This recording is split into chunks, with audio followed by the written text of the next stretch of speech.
Alright folks, Pachini's Idiot, we are back on Criminal Case on Facebook. We're heading on to case number 10, where someone that we've seen before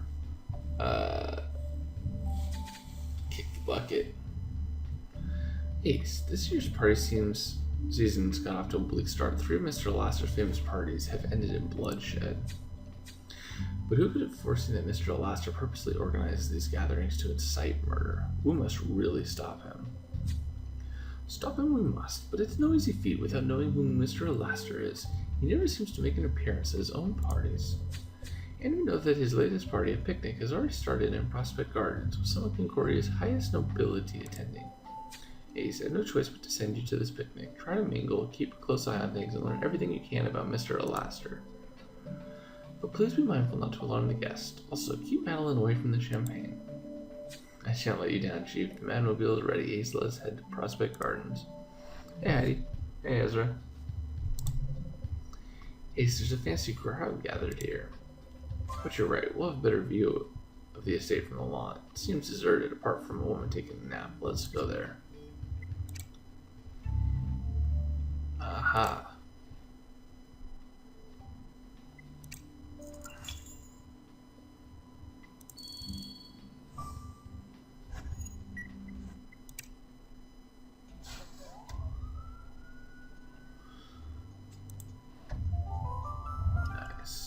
Oh yeah, I forget her name, but we all know who she is. She was in the last case.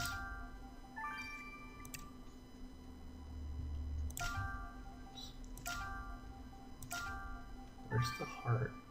Let's see the heart. Oh, it's Cloud. Okay. Oh, nice.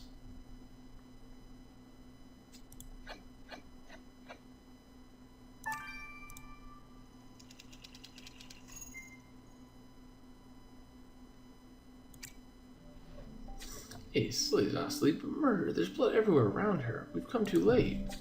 Oh my word, I recognize the victim's face. Despite her painful grimace and green tinge, it's Lady Georgina Upperton. I must thank Evie for a crash course in the Concordia nobility. Lady Georgina was a countess, the eldest daughter of the youngest son of the Esquire of... Anyways, never mind. The only title Lady Georgina needs now is murder victim, for this was murder without a doubt. Dick shall tell us more. Oh, I thought she was the girl on the other one that was really upset. Well, we're lucky the party guests are occupied elsewhere. It gives us time to see if that torn fabric so close to the body might hold a clue. Let us piece back together. Inspecting the seating plan, we tell us about Lady Georgina's companions. We only need to reveal that faded text. Ace, if we alert the guests and stop the picnic, panic will spread, and with so many people on such vast grounds, the killer might slip away. You're right, we must proceed with discretion. Catching Lady Georgina's killer is another chance for us to get closer to Mr. Lasker. Let's begin.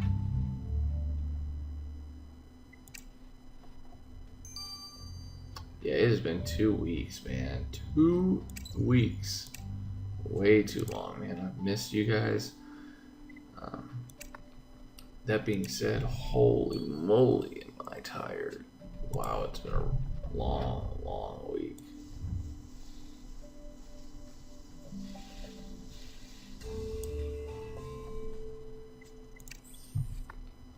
Hey, so victim's name isn't on the seating plan, but look at the bottom. It says Elisa Melody, your party planner. Ace, I've never heard of such a thing as a party planner, but what a brilliant idea. Someone to dream up all the details and let the servants do the legwork? Dash it, you're right, Ace. If Elisa Melody is the one who organizes the picnic, she must be Mr. Laster's employ. She'll be the key in finding Mr. Laster, an important witness in the murder. Well, we must find Miss Melody.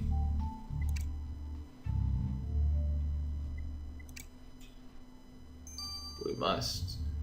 And it looks like I need to grab some stars, so I will be back here. This has been Pitching Ace 88. Au revoir. Alright folks, Pitching Ace 88, we are back on Criminal Case on Facebook. Let's examine this. We got some sort of like flag.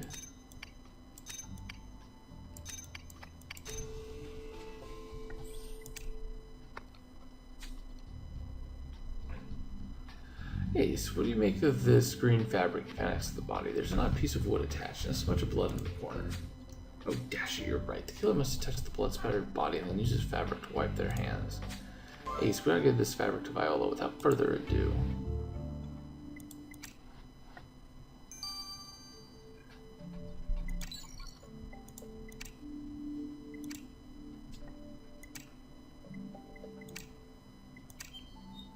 What's up, Elisa?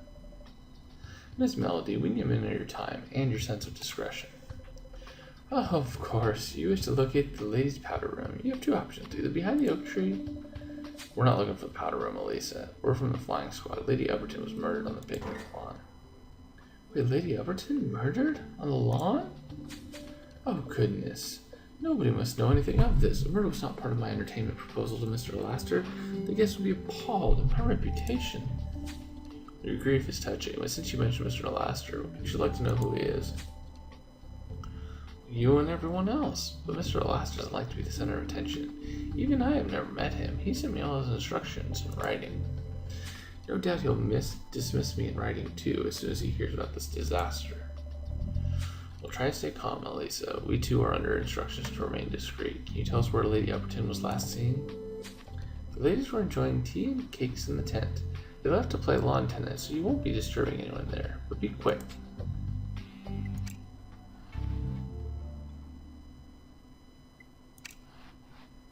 Okay, thanks, Flora. Thanks for that. I figured it was something like that. But it's a much better way of saying that, so. Oh, and Kelly mentioned that the title of this case is in reference to Marie Antoinette. I guess in a quote. A basket, lockbox. Told me off, so I was like, wait, these things aren't here. It's because they're clues.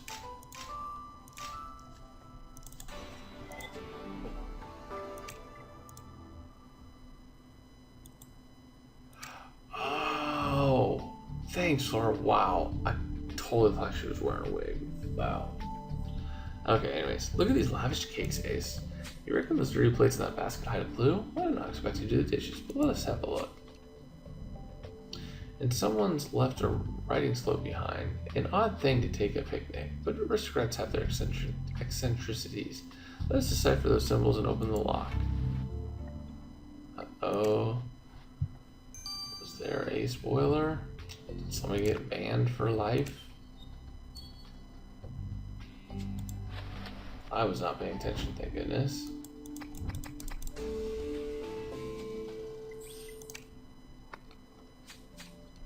Hey, so there's a poem on that napkin you found under the dirty plates. Let's see, the poem goes, the fair Georgina's eyes burn like the sun. O cruel fate, a sombre cloud of death upon her gentle bosom. Ace, I do not possess the patience for modern poetry, but even I have noted that this poem mentions a fair Georgina and the cloud of death. Maybe Evie could tell us who wrote this poem. Let us send it to her. Oh, someone swore? Why would you? Okay, anyways. No reason to swear, guys.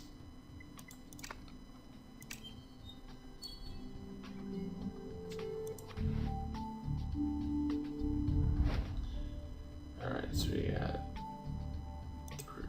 3, 2, 1, 2, 3. So 4, 1, 4, 7, 1.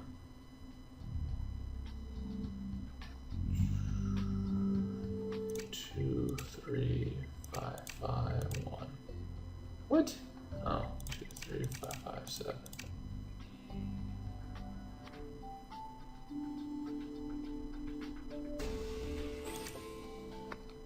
Yes, it does. It does totally.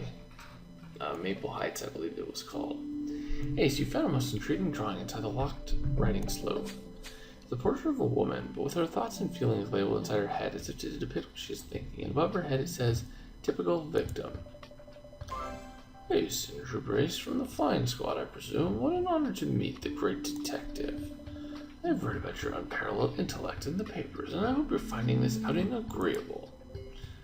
Pleased to meet you too, sir, and you are? Forgive me, my lady, Samuel Walford Ridgeroad, at your service. Taking your presence here signals that there's been a murder.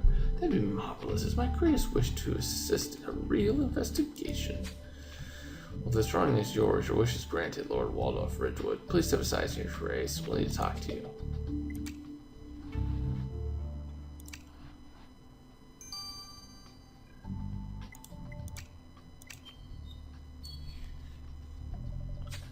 Lord Waldorf Ridgewood, there's been a murder. Lady Epperton's been murdered, then my theory was correct. Her ladyship had the predisposition to become the victim of a crime, Ginger Brace. She had the right sort of forehead for it. You see, I have trained myself in a fascinating new science called phrenology. It explores the connections between the shape of the skull and the workings of the mind. So you studied Lady Epperton's skull, and I told you that she was going to be murdered? Well, it's just a theory, but it turned out to be correct. I told you, Senior Brace, I have a great passion for crime. Let's hope this does not extend to committing it, Lord Ridgewood. Either way, you'll be hearing from us again. I desire nothing more, Senior Brace.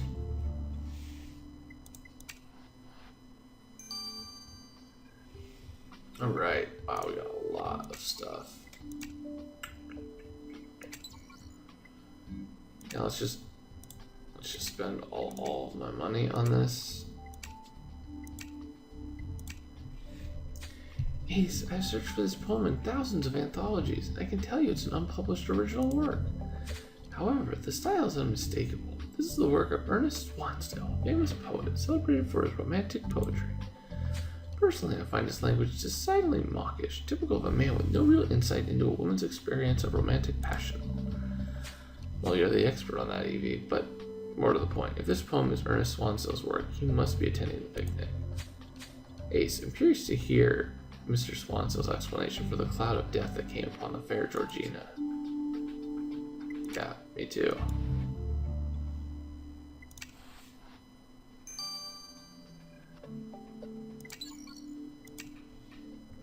Hey, so here another one of Mr. Lasseter's favorite parties ended in bloodshed. Chief Wright is most agitated.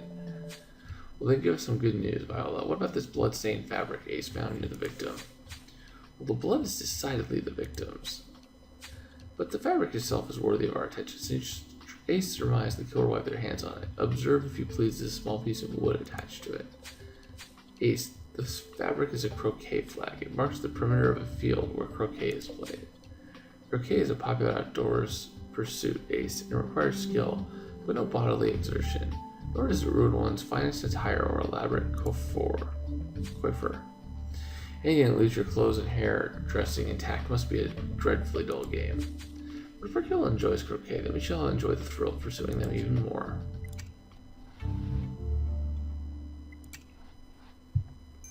Oh, Mr. Lasseter's Moriarty. That's an interesting theory. Hey, so would you like some chocolate, leftover evidence from your last case? Well, oddly enough, dead bodies spoil my appetite, Dick. Ah, yes. Well, Mr. Lasseter's infamous party is claiming another victim. Lady Epperton died from cyanide poisoning, very likely ingested it with something she ate. It explained the blood she coughed up. But here's the strange thing. I found some fragrant substance in the victim's hair. You'd never guess what it was. The residue of tuber melanosporum. Tuber what? Tuber melanosporum, otherwise known as black truffle, an aromatic, rare fungus that grows on tree roots and is a coveted delicacy in hot cuisine. The only thing I cannot explain is how the residue ended up in the victim's hair, unless the killer laid their hands on her after she collapsed. A capital mistake, if you ask me. The killer could have poisoned the victim perfectly well without physical contact. There was no need to leave a trace. Well, their mistake is now our advantage. Now we know that the killer eats truffles. Nice.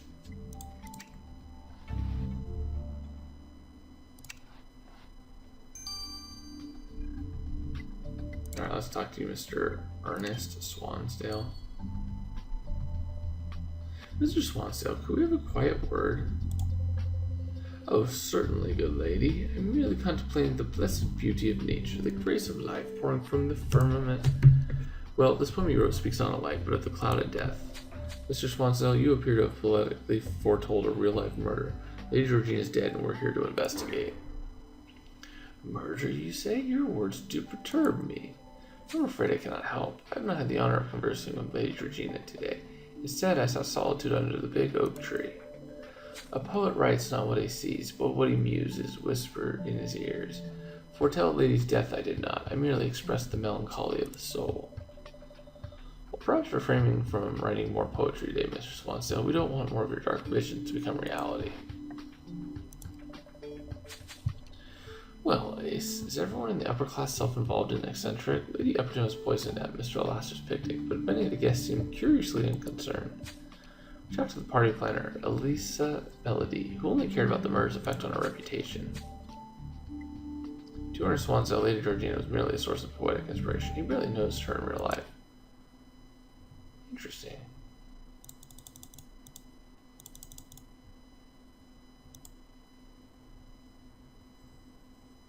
That's one of the first times in a long time that I've actually got it to kick me out.